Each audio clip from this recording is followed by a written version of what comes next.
عزيزي المشاهد، في عالم السياسة لا توجد لقطة عفوية، لكن في نهائي كأس إفريقيا 2026 سقط القناع لمدة 4 ثواني فقط. 4 ثواني كانت كافية لتهز أركان البروتوكول الملكي وتكشف ما يدور في نفس أسياد القرار. الكل شاهد المباراة من طبيعة الحال، والكل تحسر على هدف السنغال القاتل. لكن هل لاحظتم ما حدث في المنصة الشرفية لحظة التتويج؟ لماذا ظهر الأمير رشيد وهو يرفض بحركة جسدية عنيفة لمس الكأس أو حتى النظر إليها بجانب رئيس الفيفا؟ هذا الغضب الساطع لم يكن حزنا على خسارة مباراة كرة القدم، لا يا صديقي، هذا غضب سلطوي من نوع آخر. الليلة سنعيد تشغيل الكاميرا الخاصة لنقرأ الشفاه ونحلل العيون ونكشف لكم كيف تحول العرس الكروي إلى جنازة سياسية لمخطط كان يطبخ على نار هادئة. لغز اللقطة المحرمة، ال4 ثواني التي هزت البروتوكول. لنبدأ من المشهد الذي يحاول التلفزيون الرسمي حذفه من الذاكرة الآن. في تمام الساعة 11 ليلا وعلى منصة ملعب الرباط وقف موتسيبي وإنفانتينو لتقديم الكأس والميداليات. البروتوكول يفرض على ممثل الدولة أن يواسي اللاعبين، أن يظهر الروح الرياضية وأن يلمس الكأس احتراما للضيوف وللبطولة. لكن ما رصدته العدسات كان صادما. الأمير رشيد، الوجه القوي للعائلة الملكية كما يزعمون، ظهر بملامح جامدة، يده مغلولة ورفض واضح للمشاركة في مسرحية التتويج. لغة الجسد هنا لا تكذب. حركة ترفع تلك كانت رسالة مبطنة تقول أنا هنا لأتوج منتصرا لا لأصافح مهزومين. هذا السلوك كشف عن عقلية مخزنية ترى في المنتخب ليس فريقا رياضيا بل أداة لخدمة أجندة الأمير. وحينما فشلت الأداة في المهمة نالت العقاب الفوري، الاحتقار العلني. يا صديقي العزيز، لفهم هذا الغضب الهستيري يجب أن نعود للخلف قليلا. هذا النهائي لم يكن مجرد مباراة بالنسبة لطيار الأمير رشيد، بل كان حفل تنصيب شعبي معد مسبقا. الخطة كانت تقتضي أن يحمي الأمير الكأس الذهبي وسط هتافات 60,000 مغربي لتتصدر صورته المنتصر واجهات الصحف العالمية في صباح اليوم التالي كرسالة مفادها هذا هو الرجل المرحلة، هذا هو وجه السعد على المغرب. لكن السنغال وبهدف غادر لم تسرق الكأس فقط، بل مزقت السيناريو السياسي الذي صرفت عليه الملايير. الأمير وجد نفسه فجأة في موقف الشريك في الهزيمة بدلا من صانع النصر، وهو ما لا يتقبله غرور السلطة. الخطر الحقيقي في هذه اللقطة ليس في الغضب نفسه بل في الغياب الذي رافقه. الأمير كان وحيدا في الصورة، يتصرف وكأنه الحاكم الأوحد الذي لا يراجع. تصرفه المتعالي مع مسؤولي الكاف والفيفا وضع الدبلوماسية المغربية في موقف محرج، وأرسل إشارات مقلقة للعواصم الغربية التي تراقب الاستقرار النفسي لمن يمسك بزمام الأمور في الرباط. لكن السؤال الذي يطرحه كل محلل استخباراتي الآن ليس عن الأمير الموجود بل عن الأمير المختفي. إذا كان رشيد قد احتكر المشهد والمنصة والكاميرات لنفسه في تلك الليلة التاريخية، فأين كان ولي العهد الحسن؟ هل غاب بمحض إرادته أم أن هناك يدا خفية هندست إبعاده عن الصورة؟ غياب ولي العهد، من هندس المنصة؟ يا عزيزي، في الأعراف المخزنية الصارمة لا يوجد كرسي فارغ عبثا. البروتوكول الملكي يفرض تاريخيا حضور ولي العهد الحسن في المناسبات الوطنية ذات الطابع العالمي ليرسخ صورته كملك المستقبل وراعي الشباب. لكن في ليلة 18 يناير 2026 حدث ما يمكن أن تسميه بالانقلاب البصري. المنصة كانت مفصلة على مقاس رجل واحد فقط، الأمير رشيد. غياب ولي العهد لم يكن صدفة ولا لظرف طارئ، بل تشير كل الدلائل التحليلية إلى أنه كان إقصاء ممنهجا ومدروسا بعناية من طرف طيار العمات والأمير بهدف حرمان الملك الشاب من الظهور في ليلة كان من المفترض أن تكون ليلة النشوة الوطنية. الخطة كانت شيطانية في ذكائها. الأمير رشيد أراد احتكار كادر الكاميرا لنفسه في لحظة رفع الكأس. وجود ولي العهد بجانبه كان سيسرق منه الأضواء وسيجعل الهتافات تنقسم بين العم وابن الأخ، وهو ما لا يريده رشيد الذي يسعى لترسيخ صورة الزعيم الأوحد في وعي 40 مليون مغربي. لقد أراد أن يعلق صورته وهو يحمل الكأس الذهبية في كل مقهى وبيت ليقول للشعب بلسان الحال أنا صانع الفرحة وأنا من جلبت لكم النصر، وبالتالي يشتري شرعية شعبية كانت تنقصه بشدة لمنافسة شرعية الدم التي يملكها الحسن. لكن وكما يقول المثل: تجري الرياح بما لا تشتهي السفن. تحول هذا التكتيك الذكي إلى كارثة سياسية بعد صافرة النهاية. بانفراده بالمنصة وجد الأمير رشيد نفسه وحيدا أيضا في تحمل وزر الهزيمة، بدلا من أن يكون وجه السعد. التصقت به في تلك الليلة صفة وجه النحس الذي حضر فغابت البركة. السحر انقلب على الساحر، والمسؤولية الآن لا تقع على عاتق اللاعبين فقط، بل على المهندس الذي وعد الأمير بليلة تتويج مضمونة وباع له الوهم. من هو الرجل الذي يقف خلف كواليس هذا التنظيم والذي يجد نفسه اليوم في قفص الاتهام أمام غضب الأمير؟ فوزي القجع، رجل المهمات الصعبة في قفص الاتهام منذ سنوات. وفوزي القجع يلعب دور الرجل الخارق الذي يملك الحلول السحرية لكل شيء من الميزانية إلى الكرة. لكن في هذا الملف بالذات وضع القجع رقبته على المقصلة عندما قدم للأمير رشيد وعدا ثقيلا: تنظيم مثالي ينتهي بتتويج تاريخي يرفع أسهمك للسماء. العلاقة بينهما قبل النهائي كانت عبارة عن صفقة سياسية واضحة. الأمير يوفر الغطاء والنفوذ، والقجع يوفر شو والنتائج. لقد أقنع الأمير بأن هذا الاستثمار في الكان هو أقصر طريق لقلوب المغاربة، وبأن الكأس مضمونة بفضل الكولسة والتحضير الجيد، مما جعل الأمير يدخل الملعب وهو واثق من أنه سيخرج بطلا قوميا. لكن بمجرد أن أطلق الحكم صافرة النهاية معلنا فوز السنغال، تحول القجع في نظر الأمير من مهندس النجاحات إلى عراب الفشل. شهود عيان في المنصة الشرفية لاحظوا التوتر الشديد. الأمير رشيد تجاهل القجع بشكل شبه كامل، والنظرات التي وجهت له كانت تحمل رسالة مرعبة: لقد ورطتني في مسرحية فاشلة. في قاموس الدولة العميقة الخطأ ممنوع، وخاصة إذا تسبب في إحراج رمز السلطة أمام العالم. القجع لم يخسر مباراة، بل خسر رصيد الثقة الذي راكمه لسنوات، وأصبح في تلك اللحظة عبئا على صورة الأمير يجب التخلص منه أو تحجيمه. الآن تشير التقارير القادمة من الكواليس إلى أن طيار رشيد بدأ يجهز فوزي القجع ليكون كبش فداء المثالي لامتصاص الغضب. الانتقام لن يكون رياضيا بل سياسيا. توقعوا تحريك ملفات تفتيش أو تقليص صلاحياته الوزارية كعقاب قاس على هذا الفشل التسويقي الذريع. النظام لا يعترف بالنوايا الحسنة بل يعترف بالنتائج، ونتيجة القجع كانت وضع الأمير في موقف ضعف.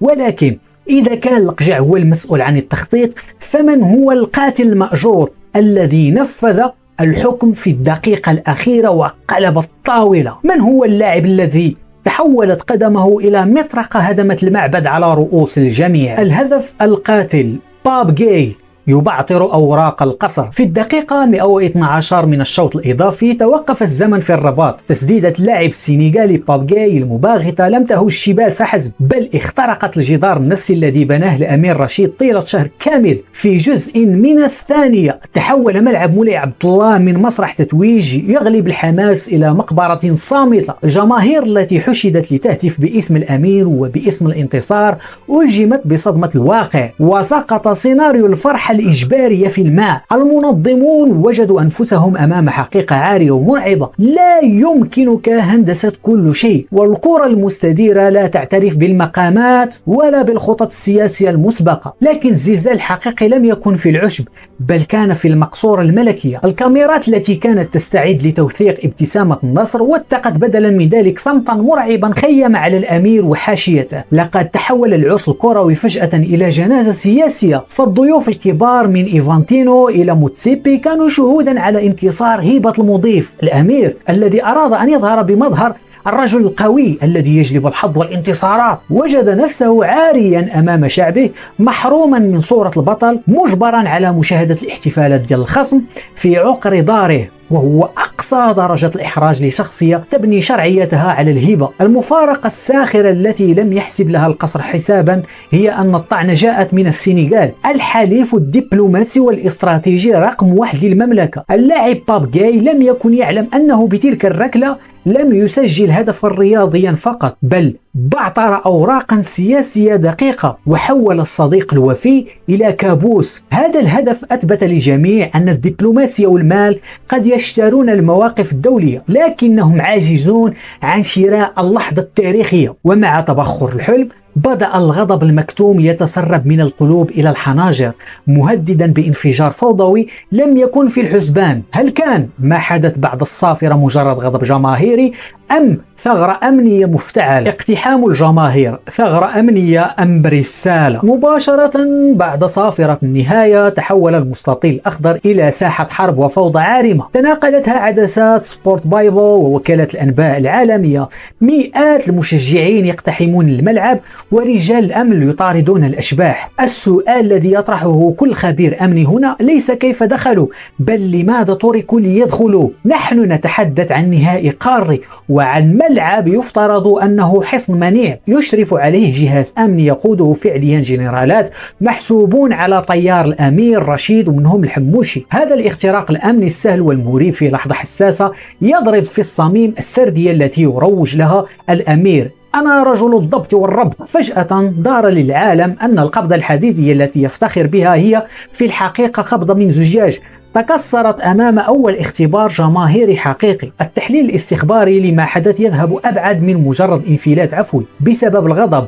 هناك فرضية قوية تتزاول في الصالونات المغلقة تقول بأن ما حدث كان تراخيا معتمدا أو متعمدا من جهات داخل الجهاز الأمني لا تزال تدين بالولاء لولي العهد أو لطيار المخزن القديم الذي يريد تحجيم طموح الأمير. المنطق يقول أفضل طريقة لحرق ورقة الرجل القوي هي إظهاره بمظهر العاجز عن حماية ضيوفه أو ضبط ملعب كرة قدم. تلك المشاهد الفوضوية كانت رسالة مشفرة وخطيرة موجهة للخارج قبل الداخل: انظروا، الأمن تحت قيادة رشيد هش والشارع قد ينفجر في أي لحظة. إنها ضربة تحت الحزام حولت الأمير من حامي الحمى إلى المتسبب في الفوضى. هذه الصورة المخجلة التي غزت الشاشات لم تحرج الأمير فقط، بل هددت هيبة الدولة ومستقبل ملف تنظيم كأس العالم 2030.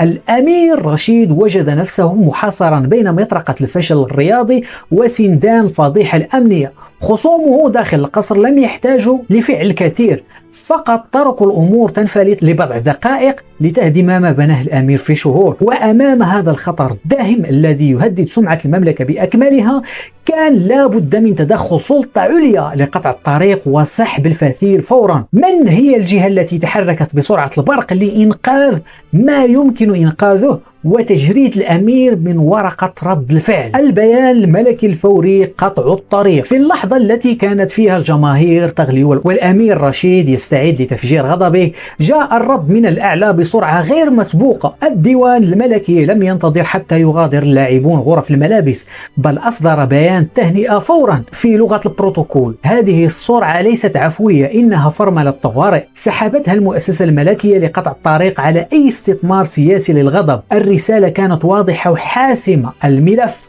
طوي والنتيجة مقبولة ولا مجال للمزايدة. بهذه الخطوة الاستباقية سحب القصر البساط من تحت أقدام رشيد وحرمه من فرصة لعب دور المنتقم الذي يطيح بالرؤوس ليرضي الشارع. مضمون الرسالة كان أخطر في توقيتها.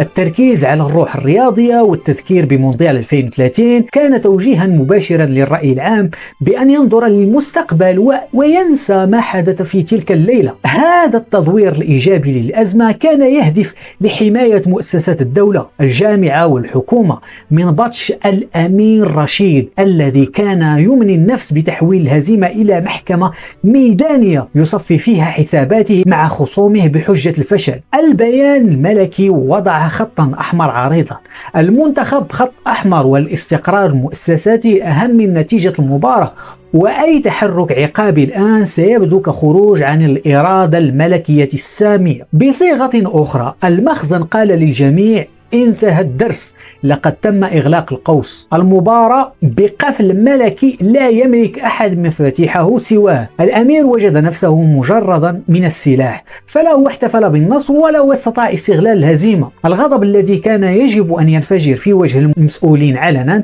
أصبح الآن مكتوبا ومحتقنا، ولا مكان لتصريفه إلا خلف الأسوار العالية بعيدا عن الكاميرات. فماذا حدث عندما أغلقت الأبواب وانطفأت الأضواء والأنوار في الملعب؟ كيف تحولت جلسة المواساة المفترضة إلى محاكمة صامتة ومرعبة؟ كواليس قصر الضيافة، ماذا دار خلف الأبواب؟ في صباح اليوم التالي فتحت أبواب قصر الضيافة لاستقبال البعثة، لكن الأجواء لم تكن تشبه أي استقبال ملكي سابق. الصور التي خرجت للإعلام كانت عبارة عن لوحة سوريالية للحزن الجماعي، وجوه واجمة، رؤوس مطأطئة، وصمت ثقيل يكاد يخنق الأنفاس. الأمير رشيد الذي وقف في الوسط لم يكن يواسي أبطالا خسروا بشرف، بل كان ينظر إليهم بعيون المحقق الذي يواجه متهمين بالتقصير. لغة الجسد كانت تصرخ بما لم يقله اللسان. المصافحات كانت باردة وسريعة وخالية من أي دفء أبوي معتاد في مثل هذه المواقف. لقد تحول الحفل إلى جنازة بمراسيم ملكية، حيث الكل يدرك أنهم خذلوا الرجل القوي في أهم امتحان له. التحليل النفسي لهذا التوبيخ الصامت يكشف الحقيقة المرة. غضب الأمير لم يكن بسبب كرة ضائعة أو ميدالية فضية، بل كان بسبب الخسارة السياسية الفادحة. الأمير كان ينظر إلى وليد الركراكي واللاعبين ليس كرياضيين، بل كأدوات في مشروعه السلطوي، وفشلهم يعني ضياع الفرصة الذهبية التي لن تتكرر لانتزاع شرعية الشارع من ابن أخيه. في عقلية الأمير هؤلاء البيادق أضاعوا عليه استثمارا بالملايير كان سيشتري به ولاء الجماهير لسنوات قادمة. النظرات التي وجهها لفوزي القجع كانت تحمل وعيدا مبطنا: لقد بعتني وهما واليوم أنت من سيدفع الثمن. اللاعبون الذين اعتادوا على الدلال وجدوا أنفسهم لأول مرة وقودا لصراع عروش لا يفهمونه. خرجوا من القصر وهم يحملون ثقل الخطيئة السياسية بدلا من أوسمة الاستحقاق. الرسالة وصلت للجميع: في عهد الأمير رشيد الإنجاز هو الشفيع الوحيد والفشل ممنوع. ولكن وبينما كان الأمير يحاسب الأشخاص، كان هناك سؤال أكبر وأخطر بدأ يتدحرج مثل كرة الثلج في الشارع: أين ذهبت الميزانيات الفلكية إذا كانت النتيجة هي 0 ألقاب؟ من سيجرؤ على فتح ملف الملعب الملعون والأموال التي تبخرت في الإسمنت؟ المال المهدور، ملعب الرباط الجديد، ولعنة المنشآت. لغة الأرقام لا ترحم، وهي اليوم الشاهد الملكي على الجريمة الكاملة. المجمع الرياضي الأمير مولاي عبد الله لم يكن مجرد ملعب تم ترميمه، بل كان ثقبا أسودا ابتلع ميزانيات فلكية من المال العام تحت ذريعة تجهيز المغرب للعالمية. الوعود كانت براقة: منشآت بمواصفات خيالية ستكون مسرحا للتتويج، لكن الواقع الذي شهده العالم في تلك الليلة كان صادما. عشب لم يصنع الفارق، وتنظيم هش سمح باقتحام الجماهير، وخسارة مذلة على أرضية كلفت الملايير. المعادلة التي يراها المواطن البسيط اليوم واضحة ومؤلمة: دفعنا ثمن القصور وحصلنا على الأكواخ. هذا التناقض الصارخ بين حجم الإنفاق وبين بؤس النتيجة هو الشرارة التي ستشعل غضب دافع الضرائب. السؤال الأخطر الذي تهمس به الصالونات السياسية الآن ليس كم صرفنا، بل من قبض. تدقيق بسيط في خارطة الصفقات العمومية التي رافقت بناء وتجهيز الملعب يكشف أن الشركات المستفيدة تدور كلها في فلك تيار المصالح المقرب من الأمير رشيد. لقد كانت البطولة فرصة ذهبية لضخ السيولة في حسابات الأصدقاء وشركات الإسمنت والخدمات الموالية تحت غطاء الاستعجال الوطني. طالما كانت هناك انتصارات كان الجميع يغض الطرف، لكن الهزيمة أسقطت الحصانة عن هذه الملفات. اليوم المعارضة الصامتة داخل الإدارة بدأت تتحرك وتلمح إلى أن ما بني كان واجهة من الجبس لإخفاء عملية نهب منظمة. وأن هذه المنشآت لم تبنى لخدمة الرياضة بل لخدمة أرصدة المقاولين المحظوظين. هذا الملف الاقتصادي هو اليوم القنبلة الموقوتة التي يخشاها طيار الأمير أكثر من الخسارة الرياضية. إذا فتح باب المحاسبة بضغط من القصر أو الشارع فإن رؤوسا كبيرة ستتدحرج، وسينكشف أن مشروع الدولة الاجتماعية تم اختطافه لصالح مقاولات الريع. الهزيمة جردت الأمير من درع النجاح وتركته مكشوفا أمام تساؤلات مشروعة قد تعصف بقاعدته الاقتصادية. ولكن بعيدا عن المال والسياسة هناك تفسير آخر بدأ يتسلل إلى الوعي الجمعي للمغاربة، تفسير غيبي يربط وجه الأمير بسوء طالع. هل هي صدفة أن تفشل كل المشاريع التي يرعاها أم أن هناك لعنة تلاحقه، لعنة المضيف؟ هل خذل السحر الساحر؟ يا صديقي العزيز، في تاريخ الأنظمة السياسية تنظيم البطولات الكبرى هو دائما سلاح ذو حدين، إما أن يرفعك للسماء أو يخسف بك الأرض. المغرب لم ينفق الملايير لاستضافة إفريقيا من أجل المتعة، بل كانت خطة مدروسة لترسيخ الشرعية بالإنجاز وتقديم الأمير رشيد كوجه منتصر يجلب الأفراح. لكن التاريخ يعلمنا درسا قاسيا: الأنظمة التي تراهن بكل رصيدها على 90 دقيقة وتخسر تواجه دائما هزات ارتدادية عنيفة من الداخل. خسارة الكأس في قلب الرباط ليست مجرد هزيمة رياضية، بل هي إفلاس سياسي لمشروع كامل كان يعتمد على تخدير الجماهير بنشوة النصر. السحر انقلب على الساحر، والملعب الذي كان يفترض أن يكون منصة للتتويج تحول إلى منصة إعدام معنوي لطموحات طيار المصالح. ولكن الأخطر من السياسة هو الميتافيزيقيا المخزنية. في العرف التقليدي العتيق الذي يحكم دهاليز القصر، البركة أو الحظ هي معيار أساسي للحكم، لا يقل أهمية عن القوة العسكرية. السلطان أو الأمير القوي هو الذي يأتي الخير بقدومه، أما من ترتبط صورته بالهزائم والنكسات فيعتبر منحوس، يجب الحذر منه. اللقطة التي ظهر فيها رشيد وهو يرفض الكأس رسخت في اللاشعور جمعي المغاربة صورة القائد السيء طالع منحوس الذي غابت عنه البركة في أول اختبار حقيقي. هذه الوصمة الروحية هي أخطر ما يمكن أن يصيب طامحا للسلطة في مجتمع يؤمن بالرموز، لأنها تجعل حتى الموالين له يتوجسون خيفة من مستقبله. هذه الثغرة النفسية لم تمر دون أن يلتقطها خصومه المتربصون في الظل. طيار سلمى وولي العهد بدأوا بالفعل في استغلال هذه الهزيمة بذكاء خبيث، ليس عبر البيانات بل عبر الترويج لسردية شعبية تقول: انظروا منذ أن تصدر هو المشهد غابت الفرحة وحلت الخسارة. إنهم يحولون الأمير رشيد تدريجيا إلى رمز للنحس